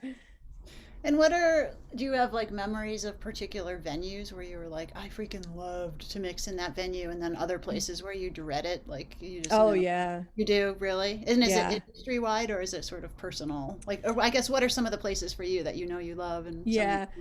Well, one is Red Rocks. I love, and I think that's kind of a common theme with everybody that everyone loves. It's a horrible place to do a gig because the load in is terrible. Like getting all the equipment up there is long and arduous, but it's a wonderful place to mix a show. Just a great experience altogether. Madison Square Garden was also really cool because that growing up in Northeast PA, you would always hear about the garden at the garden, like that was kind of the ultimate, like, wow, they're playing the garden. So the first time I played, I did a show there it's one of the, arenas are generally horrible sounding rooms because they're made for sports and not music. But when they designed that place, I think they were actually thinking about music, and it is actually one of the better sounding arenas. And so it's just a great place to be. Like, oh my God, we're playing the garden. Right. But I it's tough. Like I try to forget about the bad gigs, which there's one bad gig that comes to mind, which I'll never, it's like haunts me to this day. When I was with Spin Doctors, the Syracuse Armory, which Oh wow. it was steel and concrete and glass building. And it sounded terrible to begin with. But then at the time, the band was so loud on stage, like their amplifiers were just so incredibly loud that it was constantly a fight to get the vocals out that over the music so people could hear it. And I remember that night just having such a terrible night trying to mix with all of the reflections of the room, like all of the ambience coming back at you, because there was nothing to absorb the audio. It was just bouncing off every wall. And I still remember to this day, like when that show was over, just being like, oh my God, that was, like awful. But kind of out of your hands, and it's probably like there's only so Yeah, much like you there's can do at there's a that point. point Or... where when you're in a room that sounds really bad or has a lot of reflections like that, the Yeah. quieter you can mix, the better, because then you have more control. But you get over a certain threshold of volume, and now you're fighting the room. Now that's hitting, the glass wall and bouncing back, and then going into the microphone and creating all this, noise. But in those days, the band were in the middle of like volume wars where they were always trying to, the guitar player was trying to be louder than the bass player and he was trying to be louder than him. So they just kept turning everything up. And at which point, it's a losing battle. Like now I'm just putting nothing but vocals and some drums in the PA and trying to make that louder, on top of stuff that's already loud and making the room sound terrible. So yeah. This may be a question you don't want to answer, but I'll ask you anyways, in hopes that you will. Did you ever like make a mistake that at the time you thought was just like, I can't possibly overcome this mistake I've made? Like, I imagine live music has so many opportunities for for mistakes and like mishaps and stuff. But like, was there ever anything? And you don't have to tell me specifically, but just like where you're like, I need to get out of this. Like, did anything ever push you to like you considering like leaving it, leaving your... Um, like nothing. Well, with the thing with live sound is, yeah, stuff happens and goes wrong all the time. Everybody will have a bad day now and then. That's just for whatever, whether it was, the gear, the band played terrible, the room was terrible, or you were terrible. Like that happens to everybody. And I remember, when I was starting out, I was way super critical of myself. Like I was my own worst enemy. Like I would, I was still learning and still trying to, I was mixing well, but it wasn't where I wanted it to be. Like I'd have nights where I just felt like I was struggling all night, and couldn't, wasn't happy with it. And then it would haunt me, that would stick with me, and the next day I'd be like, oh God, maybe I shouldn't be doing this. Maybe I don't know what I'm doing. And then I'd have a great show. So you have to learn how to let that stuff go, because it will just kind of mess with your mind, and you just have to accept that, like, yeah, and gear fails. I mean, like, I've had all kinds of things where, a console dying in the middle of a show, or, someone drops a pitcher of beer on your console and shorts everything out, or a microphone the lead singer microphone goes bad, and it takes you 2 minutes to, fix it and get going again, or, anything and everything will happen. So it's just kind of par for the course. So you really can't let that stuff bug you. The thing is, you be prepared as much as possible, like knowing how to troubleshoot, and, being aware of, okay, if this happens, this is what we do. And you proceed methodically, as opposed to panicking and freaking out and getting nowhere, so that kind of stuff is like, yeah, you just can't sweat it, and there's been nights where I can't remember in particular, but I remember, like, I might have had a really bad night for whatever reason. And the band would be like, hey, my friend was in the audience tonight and said that, this sounded like blah, blah, blah. And I'd be like, yeah, I don't know what it was. I just couldn't pull it together. I don't know if it was the room, or just, I did my best, and I was fighting with it all night, and that's how it was. And they're like, okay, cool. It's like, most of the time they just want to know, like, hey, someone, somebody said this, and I'm like, well, either yes, that was the case, or it wasn't, because also there's a lot left up for interpretation. And usually if you're straight up with the band, you just tell them, like, yeah, it was me, I messed up, or this was what happened. They just want to know. They don't want some big cocked up story, that, oh, well, blah, blah, blah, blah, blah. So, if it's your fault, something happens and it's your fault, you take the blame, and usually 9 times out of 10 they're okay with it. But if you try and blame it on someone else, and then they find out that actually that wasn't the case, now you're fired. So yeah.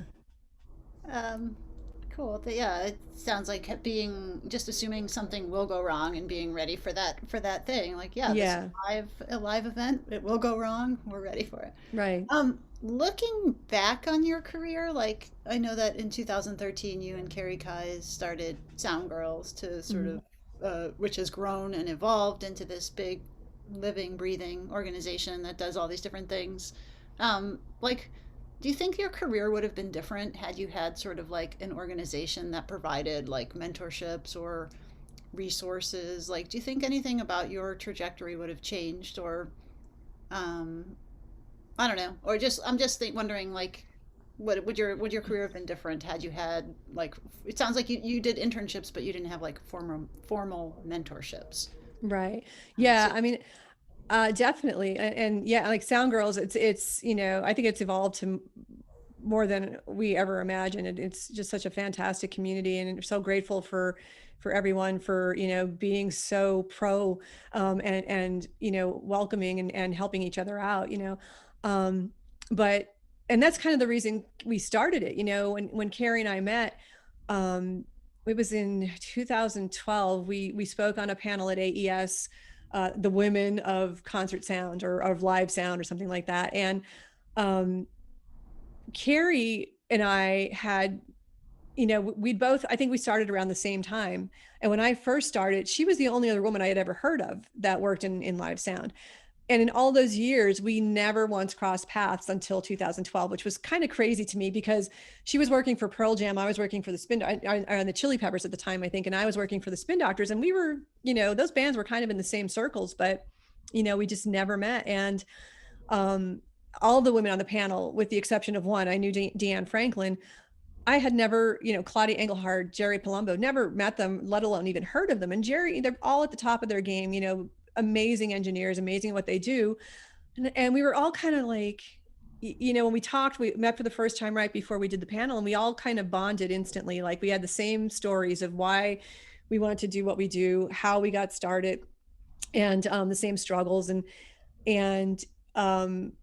it was sometime after like a month or so after, Carrie had kind of reached out and said about, this would have been really cool if we had all known each other throughout our careers. And I had been trying to figure out a way. I wanted to reach young women and kind of let them know that, this is a career choice for you. Because when I wanted to do this and everyone said, no, you can't do this, it's not a real job, I wanted to let them know it is. And, you don't have to be a guy to do it. Just because you all only see men doing this, women can do it too, and so that's where we started talking, and SoundGirls was born. But I think, yeah, like had that been around when I was first decided I want to be a recording engineer, oh my God, like to be able to have the resources, on my lap of, well, this is what you have to do. This is how you get into this business. I mean, it would have saved me tons of time, but it's kind of, a double-edged sword, I guess. I Right. don't know if that's the right word, but it Yeah. would have given me more of a clear path. But my path, every step of that path taught me skills that I needed, you Yeah. know, um, The you know, hardships included. yeah, yeah. Like I don't care who you are or where you went to. You went to Full Sail, Berkeley, or Musicians Institute. You're not going to graduate and walk out to mixing Taylor Swift's next tour. You're going to start at the bottom, and you're still going to have to learn. It's not just mixing. Like there's so much more to the job, and I think a lot of people don't realize that. So it probably would have streamlined my path a bit, but I still would have had to go through all those steps. To get to being prepared and capable of doing the job, but it would have been nice, I think, to have other women to bounce things off of, to say, hey, because I didn't really have a mentor per se. I had a lot of support from different men in the industry that were really great to me, but I never had anyone that I felt, I mean, I don't think mentoring was kind of a big thing back then. It was not really what it is today, and I never really felt like I had someone that I could say, hey, this is happening, or I don't really know how to do this, that I felt comfortable with, that wasn't going to look at me and say, oh God, really? You don't know how to do that? I just didn't have that relationship with anyone. And that's what SoundGirls, provides. It's like you can ask whatever question it is, and people are going to be helpful. So I think it would have been really cool to have that. And there's also different challenges of being a woman on the road that men don't have to deal with. So being able to have someone who understands what you're going through is really cool. Yeah, just kind of like either like complain or laugh about it with somebody who, Yeah. Yeah. yeah. Like, oh my God, dude, like the system tech, he went and he fell in a vat of cologne before the show, and he's trying to give me a back rub while I'm mixing it. Like, it's like, did that ever happen to you? Like, it's not going to happen to a guy. I hope that's a fictionalized story. It's not, unfortunately. It's not. um, we we talked about this a little bit off mic, I guess, but it was like, I guess, when do you think people will stop asking, if ever, like, let's say 10, 20, 50 years from now, will they stop being like, what's it like to be a woman sound engineer? All Like, right. you think, where will that stop? Do you think that's coming? Are you hopeful? I hope it's coming, because yeah, for years, I mean, I've been asked that my entire career, and for Yawn. years I was just kind of like, that is the dumbest question, and I didn't have an answer, but now I have an answer, and it's really what it's like being a woman sound engineer, is having to answer that question all the time, and having to answer, why are there so few women in audio, which is impossible for me or anyone else to answer. It's um yeah, it's such a stupid question, because I doubt guys ever get asked, what's it like being a guy in audio. And you know it's kind of it's a difficult topic for me to talk about, because I've had an incredibly positive experience throughout my career, with the men I've worked with. And sure, there's sexism in the industry, and there's sexism everywhere, but you learn to just, like for me, it was more a struggle of trying to find my next job and to keep working than dealing with sexism. It was just like, that was just noise that I blocked out, and I just did my job. And but the weird thing is, like, when Carrie and I started, I think we both talk about it a lot. We really didn't experience much of it, but more so the sexual harassment that's going on today, which is really disturbing, because that, I mean, maybe it happened, but it didn't happen to me. And through the years, like the women that I've toured with hadn't experienced it, but I feel it's happening way more in these last, few years. The horror stories I'm hearing from women in the business, whether it's in, studio engineers or live production crews, of some of the things that they're having to deal with, and it's crazy, and It's going in the wrong direction. It's like, yeah, why are we going backwards, not forwards? yeah, like sexism is one thing. It's like, you got to just kind of ignore and laugh off the stupid comments like, oh, there's a chick doing sound, okay, great job, Sherlock, or whatever. But that's not going to prevent you from doing your job. You're going to run into sexist people everywhere in life. You're going to run into people who just don't like you everywhere in life, or who are just not nice. And you have to learn how to ignore that, it's just noise. But sexual harassment is completely different, and that's something that no one should ever have to put up with for a job. Yeah. But the other thing is too, it's like for a long time, as especially after SoundGirls, whenever I'm finding a lot of times whenever women get asked to be on panels and webinars and things like that, they're on all women panels, like the women of this, the women of that. You never see the men of concert sound. It's ridiculous. It's like it. And I also get oftentimes asked to speak on a Zoom or some kind of group thing about being a woman in audio and the challenges we face and how men can be supportive. And it's like, that's all great, but why don't you ever want to talk to us about our jobs and our technical abilities and, our achievements, as opposed to being a woman? We are capable of talking about more. And I think when it's the sole focus is on putting these panels of all women this, all women that, let's just talk about women in music and diversity, it's kind of it's not really helping. It's reinforcing the inequality, because you're kind of putting out the stigma that women can only talk about complaining about it being a male dominated industry, you never get to talk about your job and the tools and the things you go through and what you've learned. Right. So I do hope, I know there's a lot of people when there's a lot of men in the industry who have no idea what women have been dealing with, because they themselves would never behave like that. And when they find out some of the stuff that's happening, they're appalled and they can't believe this is happening. I was on a Zoom discussion a couple months ago, and they were talking specifically about what challenges or what things happen, do women face, and I was recounting some of the stories that I have heard from other women of what they've went through, and all the guys, most of them were, probably the majority were, mid 40s and older, and we're just completely shocked that this is happening now. I'm like, yes, this is happening now. Okay, well, what do we do about it? How do we fix this? And it's great that those conversations are starting, like that men want to know, how can we support women in the business? Because that's the only way it's going to change. It's got to be all of us looking out for each other, not only men, but when, if there's a woman on tour, she needs to know who's got her back. Like if she's got a problem with someone, whether it's another person on her crew or a local person at a venue that's kind of being really creepy and saying really inappropriate stuff, and that she's got someone that she can, pull in and turn to and shut that down. Because women, when they're young and starting out, it's kind of caught between a rock and a hard place of, if something happens to you, do you say something? Who do you say it to? Because you're not sure if, like, you go to your production manager or your tour manager, if he's going to back you up, or he's going to say, oh, you've got to go because I don't need this drama, exactly. Or if you work for a company, do you call the company, and then the company thinks, well, even though we believe you, we're going to have to pull you off that tour because we don't know, we don't want to risk something happening. Mm-hmm. So it's a really, really difficult conversation to have.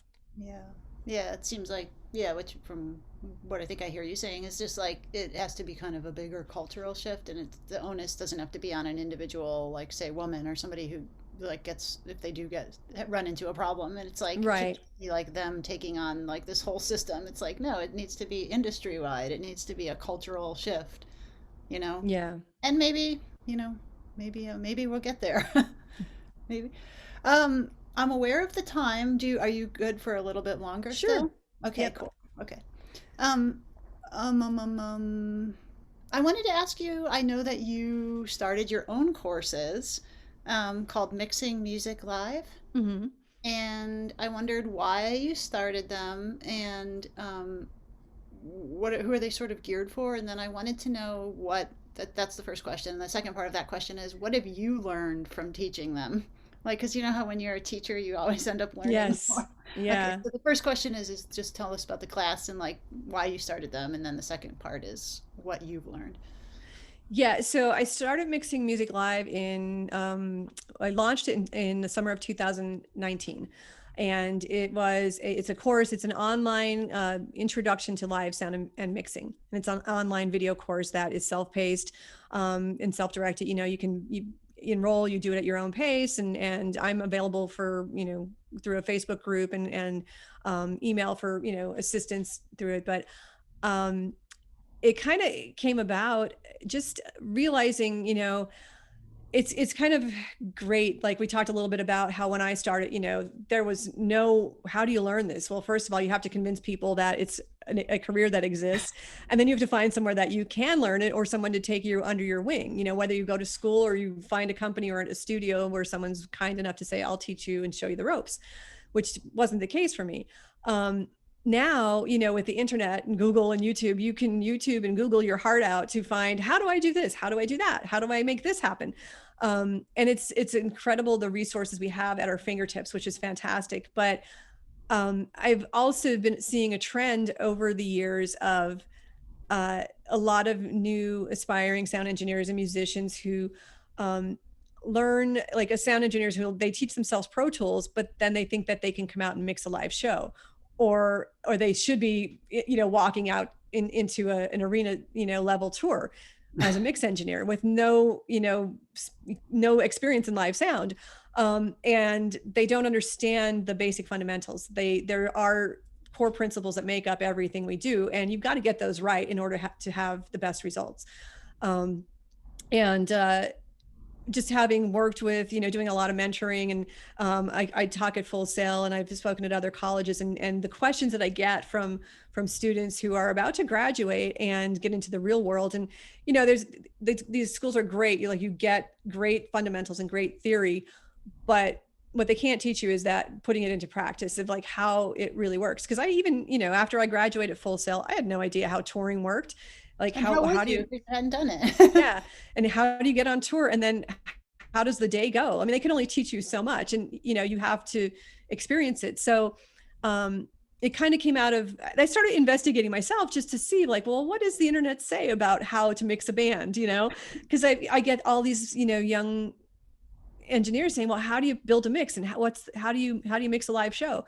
And I found that a lot of the information there's some that's good information, but a lot of it is very vague and incomplete, and a lot of it's incorrect, because anybody can make a YouTube video and say, this is how you mix a band, and what's their credentials, what's their background, what bands have they mixed, that's the thing you want to be looking for. And when it's just some guy who's got his home studio who's never left, set foot into a real venue, you don't really want to be learning from that person. So I just kind of did it as a way to make it available to the entry level market, like to someone who maybe just wants to learn how to mix their friend's band, and they want to do it right. They have a passion for it, and they want to make sure they're doing it right and getting great results. Or somebody who wants to mix, the local theater shows, or maybe church sound or whatever, but they don't really have any idea where to start. And they're not sure that this is something like, I want to spend thousands and thousands of dollars going to school to learn.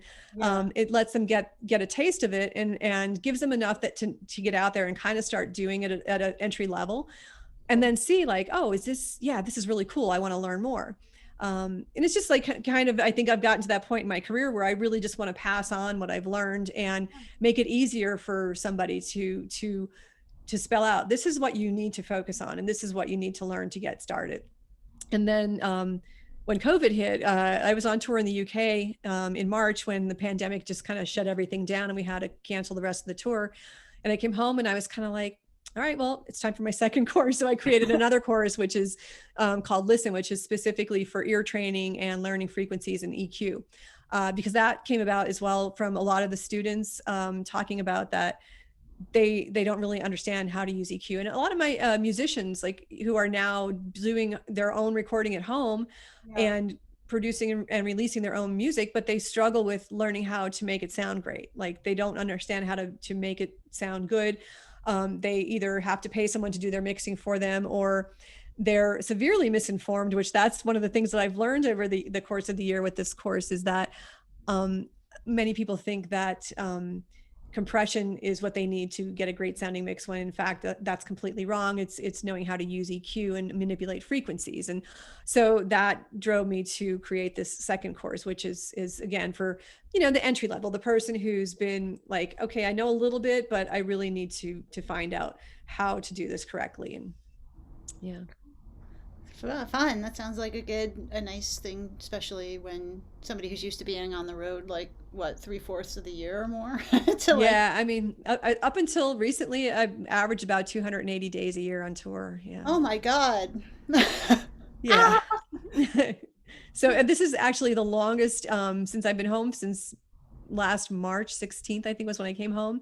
This is the longest I've been in one place since I was in high school. I've never Oh, spent this much time in one place, whoa. consistently. Yeah. Talk about life-changing Yeah. things and an unexpected one. Wow. Yeah.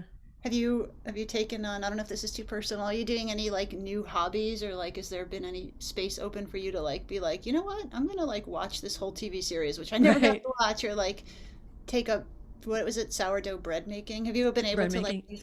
have you ever been able to do something like you've just wanted to tinker around with since you've been home? Yeah, I mean, the course, creating this new course took a lot of my time. Yeah.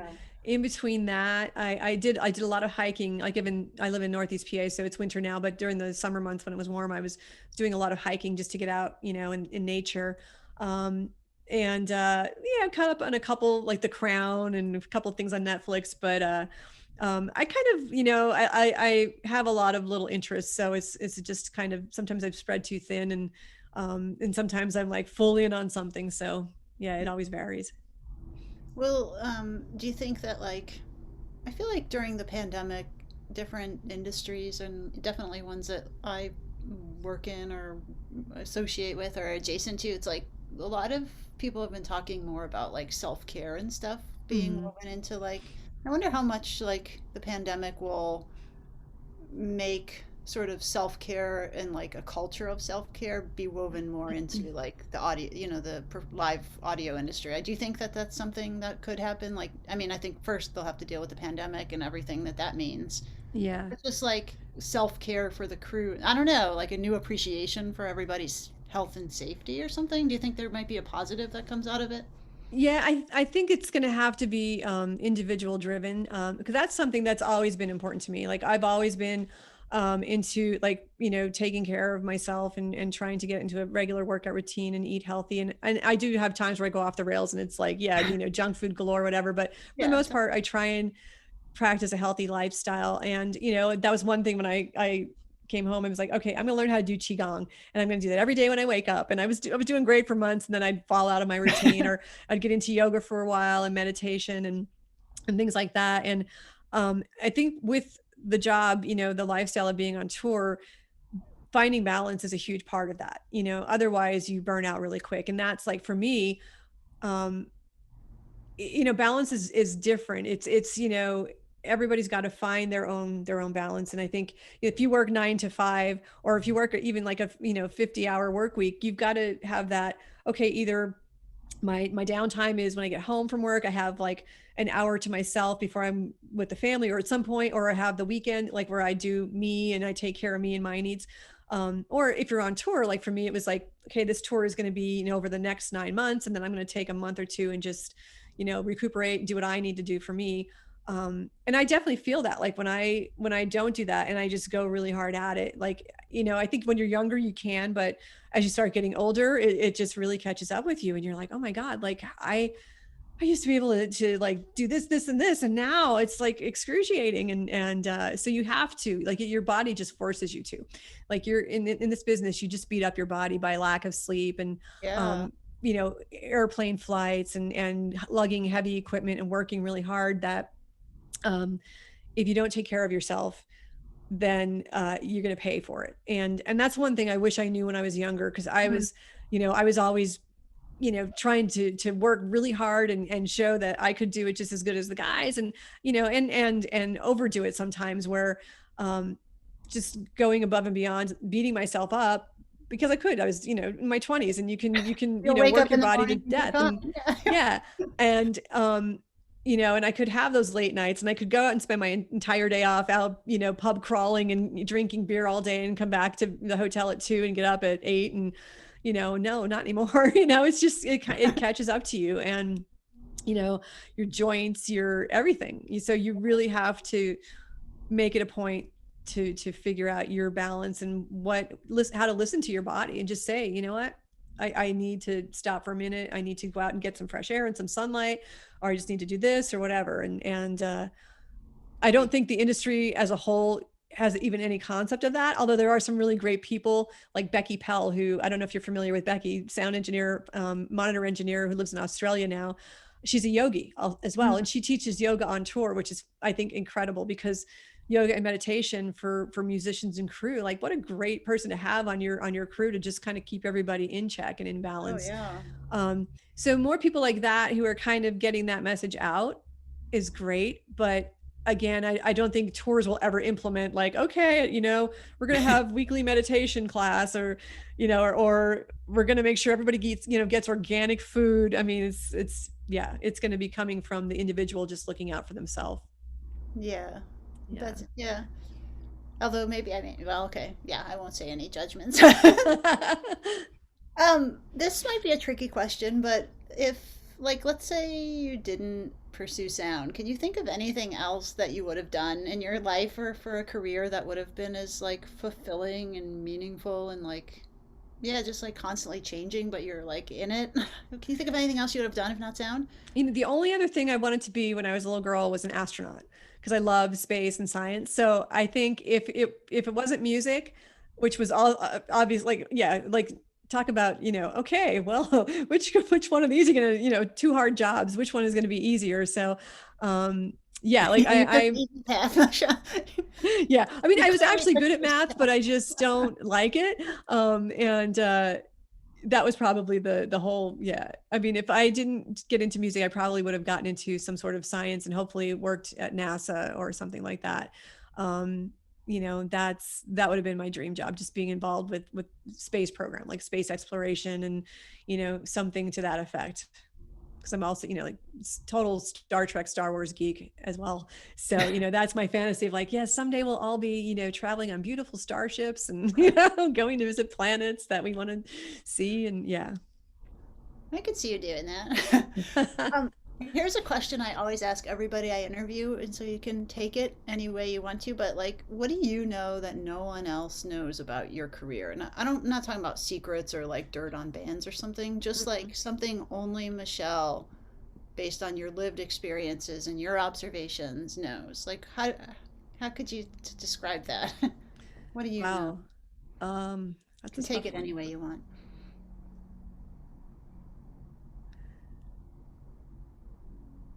What do I know that no one else knows about my career? Hmm.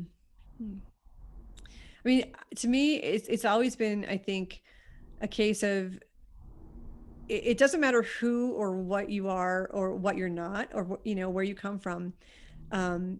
If you put your mind to something, if you have a goal and put your mind to it, that you can achieve it. Like I came from, like I said, the middle of nowhere, no money, no family ties to the music business. If I can make it, anybody can make it. It's just a matter of persevering and not giving up, and learning the skills that you need, and keeping that goal in mind. And that's with anything in life. You need to have the end result of what you're going for, not just, oh, I want to be a success. It's like, you need to know what success is for you. What does that mean? And what is your end vision? Just having a clear picture of what you want to be, and what that feels like, more so not even seeing the result, but knowing that feeling of, this is how I'm going to feel when I get, or when I do this. And that's kind of always been my guiding principle. Is like, I knew where I wanted to be, and everything I did, every choice I had was like, is this going to get me closer to that goal or further? And it definitely may not be where I want to be right now, but it's going to put me on a path that's quicker to where I want to be, and so I think that's a really important thing for people to have, is just that idea of what they want and why they want it, more so. It's like, because if a lot of people, if money's your driving force, this is the wrong business for you. I mean, yes, you can make a lot of money, but you've got to want to be doing it for more than money, because it's such a grueling job, and what you have to do on a daily basis, and the lifestyle, that if it's just about money, you're never going to make it. You're going to quit on your third week of touring. But it gets in your blood. It's one of those things that, like, you either love it or you don't, and there's got to be something there that's driving that passion. What how would you like to be remembered? Like how if somebody was writing a book about Oh you, my like God. let's say so that's scary, right? So let's say like 70 years from now, somebody was like, I'm gonna write a book about her and her career. Like how would you like it to be? I wouldn't even know how to answer that. I mean, I It, think like what you said, like hardworking and yeah, be I mean, willing to kind of not personalize the hardships and stuff that comes up. But there's probably other I don't know. yeah. Coffee lover, cat lover, science lover, music lover. I don't know. Talks a lot. No, they can forget about that part. But yeah. I would just like to be remembered favorably, or like likable. I don't know what the word is. That people enjoyed working with me, and that I wasn't that guy when they came on the bus and like, oh, there she is. It's Michelle again. What about like what does it feel like? I just like maybe I shouldn't mention personal. Like sometimes I think there's people who who work behind the scenes who are um, they're really used to not getting recognized for their achievements. And I Hmm. know that you got recognized for your achievements from Full Sail. You got inducted into their Hall of Fame. Yeah. And also just like your achievement, I mean, just even starting SoundGirls and then starting your own classes. I just feel like I wonder what does it feel like or mean to you to be kind of recognized for your achievements as somebody who's like made a career being behind. Right. Is that like what does it feel like for you really? It's very humbling and terrifying at the same time. The Full Sail thing, like had not been back to Full Sail. I since I graduated, Uh, I was inducted, I think it was 2015, and I'd spoken to, like, we'd, been in touch. They'd oftentimes bring students over to, if I was playing in Orlando, to watch the setup and, to talk. But I hadn't been back to the actual school, and I didn't even know that they had a Hall of Fame. So when they tracked me down on tour, it was really kind of crazy. Like, they had sent me a FedEx. They emailed me and said, you're going to be getting this package, and you can't open it until we have you on the phone. I'm like, oh, and they're like, don't worry, it's okay. I'm like, okay, and this is after, like, hadn't been in touch with the school in quite a few years. So it was a day off, and I remember, like, um I get the package. We call, we're on the conference call. It's the president of the university and the president of alumni relations, and they're like congratulating me on inducting, and I'm reading this whole thing about this whole, I'm like, what, and um then, and they're telling me about all this, and I'm like, you're being inducted in the Hall of Fame and blah blah blah, and the celebration is on this date, and we hope you can make it, and we know you're on tour, but blah blah blah. And I'm like, what? And as I'm realizing this, so I go home from the tour and I start YouTubing like Full Sail Hall of Fame, and I'm seeing like this huge production of people on stage giving speeches and walking a red carpet, and I'm like, oh my God, no, like, can I turn this down? Like, I don't want to be on stage. Like, this is like, so it was terrifying. Like, as I found, out, there's like this whole week long celebration at the school where you come in and you talk to students, which I love that part of that's it. great. Yeah. But then there's this big, the ceremony where we walk a red carpet, and then you come in and they bring us out on stage and introduce you, and then you go up and you give your acceptance speech, and it was terrifying, because I said at that point, I'm like, I do what I do because I don't want to be on stage. I don't want to be in the spotlight. I hate being on camera. And everybody was incredible. They were all so supportive, and that is just I am so honored to be part of that, because the Hall of Fame family is just such an incredible group of people. And they're your brothers and sisters, and you may have never even met them, but it's this, this very small group of people who are there for you, whatever you need. And it's a really cool thing to be part of. And SoundGirls too, like, starting to do, like, and I've done interviews for magazines, like industry magazines, throughout the years and stuff, talking about my whatever tour I'm on and what gear I'm using and things like that. But with SoundGirls, like, a lot more of panels at AES and webinars and things like that. And I'm always, the first, I did a panel at AES in like 2000. Oh, and it was before the Women of Sound. It was a few years before that, and I'm always so nervous. Oh, really? Yeah. Yeah, and so it's a hard thing. Like I love that people are supportive of SoundGirls. I love the response we did. Like when we first launched, we had so many women emailing us saying, thank you for this. Like I'm the A1 at this theater here, and I've never met or even seen another woman do what I do. And I thought I was the only one, and this is so great. And the industry was just so receptive, which was really, really great. I mean, just such a good feeling to know that we're helping people and we're, helped build this community, like bring this community of people together. Not only women, there's men, and Yeah. women. It's just anybody who Yeah. just wants to support that. And that's a really, really cool feeling, and then with my courses though, so after the courses are all video based, so I have to record video lessons for, Oh, the wow. course. And in 2019, after about 6 months of doing that, yeah, it started to become like my first few videos that I made. I was so nervous and so stiff and just so terrified to be on camera that I had to reshoot it like 6 times, I think, till I finally now, and especially with this year with the second course, and I've been doing like tons of live Zoom panels and discussions and webinars that I've kind of finally gotten used to it, where it doesn't freak me out anywhere like it used to. I mean, I was massive stage fright. Like my heart was beating out of my chest, and that cotton mouth, and you just can't talk. You don't know what to say. So now it's becoming more and more like kind of like, oh, another one of these. So it's easier to deal with. But yeah, it's still like I'm just, even with my with these courses, I hired a launch coach to help me build the launch for the new course. And he's just like, well, you've got to put yourself on the website. You've got to put a picture of you in your bio. And I'm like,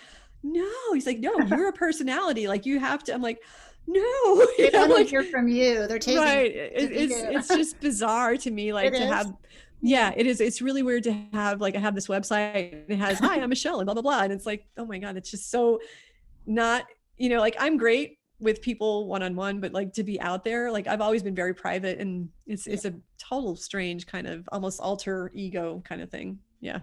Yeah, good for you for like taking the risk, because not everybody would. Just to be like, no, that scares me. I'm not going to do it, and I'm never going to know what it felt like to do it. Yeah. Yeah. I That's think, the thing too. Yeah. Getting over your fear. Cause I've really, um, over the last couple of years, yeah, a lot of it was just kind of like, okay, I'm terrified of this. And then, working through that, and you realize like, what was I afraid of? So, right. Yeah, I asked. Yeah, like when I asked you about the teaching thing, is like I'm putting together. Like I got asked to teach at this little school here, and I was like, I'm also sort of terrified of it, and I've been like dragging my feet and assembling like what I want to do. And finally, he's like, they're gonna like whatever. Like they just want to like know somebody who's in the industry and like what they're listening to, who their influences are, what yeah, projects you worked on, what projects you like. And I'm like, oh, yeah, it's like eye opening, but it's scary sometimes to like yeah. flip your mind around to kind of do like it's like adjacent to your job, but like it's not you doing your job, it's you like talking about doing your job. Right. And Very it's different skill. yeah. And you can overthink it too. Like you can really, like, I tend to Yeah. overthink things. And I got so caught up in, like, when I released the new course, um, I was so like, oh my God, are people going to like this? And then, people start working through it, and they're like leaving me, messages in the They're gonna Facebook love. group, like, oh my God, I love this. This is what I've been looking for. Thank you so much. I've learned. And like, that makes me feel really good. I'm like, okay, so I actually am teaching people something, and opening their eyes to something that, they've been struggling to learn. And that's a good feeling. Yeah, that's awesome. I like it's for me like learning about you and your career, like looking you up, and it's neat to see. Like I personally was like, wow, it didn't necessarily matter to me that you had been inducted into the Full Sail Hall of Fame, but I was like, that's pretty rad. And then I looked at what that was. I was like, geez, So it's like, I don't know. And I think about like the goal of this project, this living history project of interviewing all these people. It's like we're contributing to this larger narrative of all these people who did all these amazing things that they may not feel like it at the time, but like Right. Yeah. contributes to this whole body of like work that leads towards like a cool change in the industry, or you inspire people to enter it who otherwise wouldn't have. And um, I don't know. I think it's powerful. It's just cool to see, yeah, people get recognized. Like somebody Yeah. like who's had such a career. It's just, it's always weird though. Cause to me, it's like, this is just what I do. It's my Right. job. I love it. I hope I do it well. I always Right. try to do it my best, but to me, it's like, I'm just doing my job. I'm just doing what I do. And it's bizarre when people are like, hey, I mean, it's great to hear. It's great to have that acknowledgement, but it's a weird kind of thing. I Yeah. hear you. Man, I feel like, I mean, I have a lot.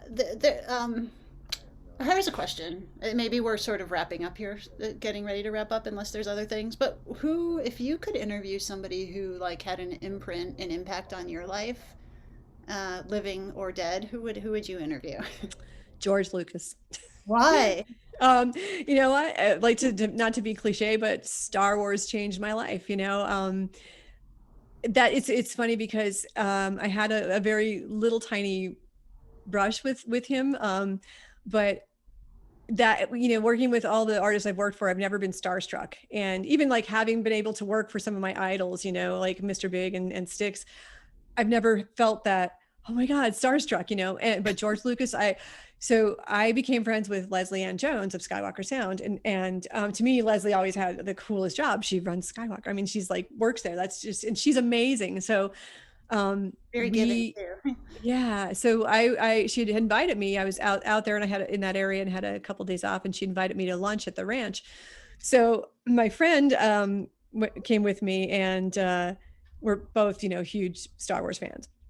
And I made it clear to Leslie the first day we met, like I was wearing my Han Solo guitar solo t-shirt, and I had my Darth Vader little keychain light, and I said to her, look, I'm coming clean right now, I'm a huge Star Wars fan. She's like, yeah, I can see that. I'm like, but I'm not like a stalker or anything like that, but I'm just putting it out there because I don't want it to be a surprise.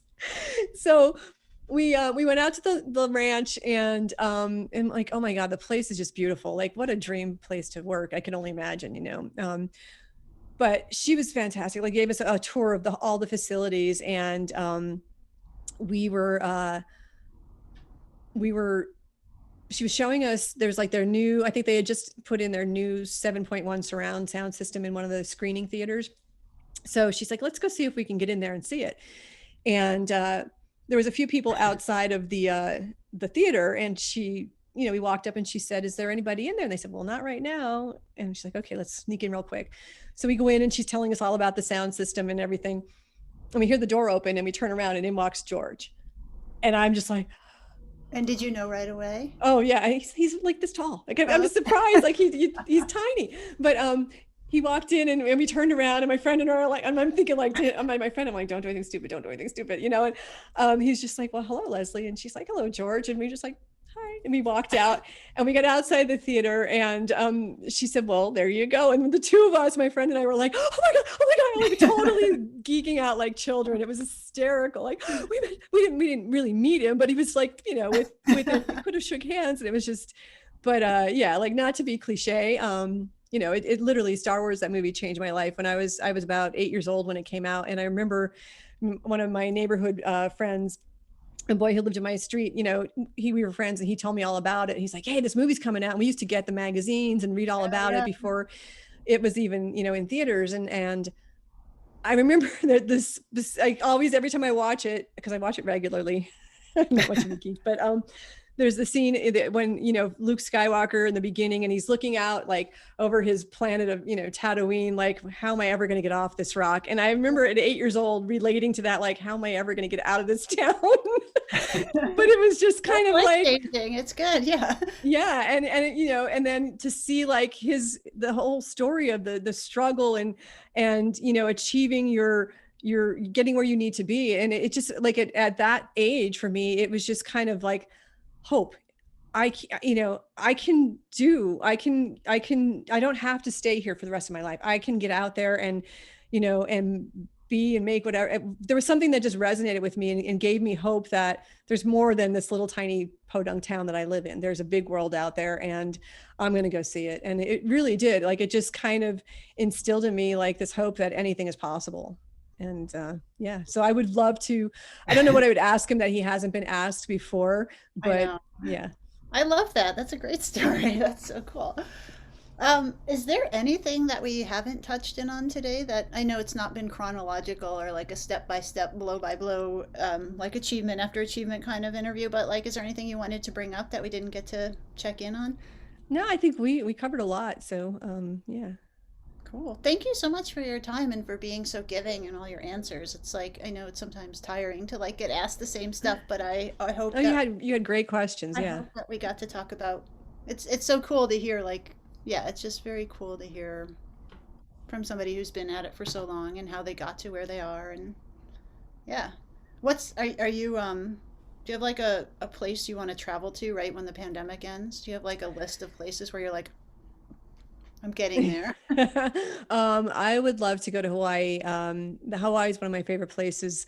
And if yeah, if it's a bummer because with everything going on, it's like, oh, the first time in my career that I've had like a summer off where I You could have could gone go. and anywhere, but you can't, it's like really, so, yeah, I would love to get somewhere sunny and warm, but yeah, who knows when this Yeah. is all going to be over, but Yeah. yeah. Cool. Well, thank you so much. I really appreciate talking to you, and it's nice to. I know we crossed paths briefly at AES, I think, like when we were doing Yeah. things, but never got to like hang out with you. So it's just nice to, yeah, nice to spend time. Yeah, you too. And if you're ever south of Maine, give me a call and I will definitely stay in touch and I'll let you know whenever I'm in that area as well. Yeah, Be great to definitely. go get a Yeah. coffee or something. Oh, yeah. And if you're playing at Thompson's Point, definitely tell me because if you're mixing at Thompson's Right. Point, because I will hear you. Hear it. Hey, Caroline, it's me. You like send out Oh, some fun. like no, some kind of sound, and I'll hear you. All right. Well, it's been a Great. pleasure to talk to you, Michelle. Thank You you. too. Enjoy the rest of Thanks, your day. Caroline. You too. Bye. Bye.